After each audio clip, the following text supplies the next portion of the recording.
भड़ा घर को जीवार अच्छी नूतन गृह प्रवेश करार अच्छी याडू साडू पशे से घरे नियम अनुसार पशे कौ बार गले कौन लाभ टी शुणी दिंतु गुरुवार शुक्रवार बुधवार अर्थात बुध गुरु शुक्र ये 3 दिन जाक गृह प्रवेश कले शुभ।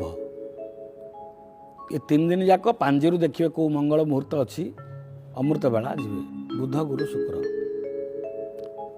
किंतु आग गुरुवार गुरुवार नहले शुक्रवार लास्ट ऑप्शन बुधवार।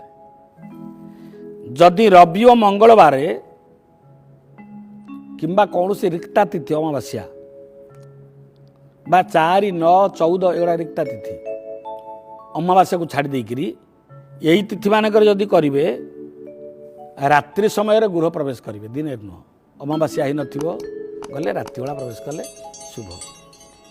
किंबा जदि शनिवार दिन आप गृह प्रवेश करूँ शनिवार दिन गृह प्रवेश कले आपण स्थिरता वृद्धि हम से घर रे किंतु सावधान शनिवार दिन यदि घर चेंज करेंगे घर पशिले चोर भय चौर्य भय चौर भय चोरी हम चोर मैंने चोरी करतु किए आसी चोरी करतु जिनपतर आय अलंकार टंका पैसा चोरी हवाटा स्थिर। जय श्री राम।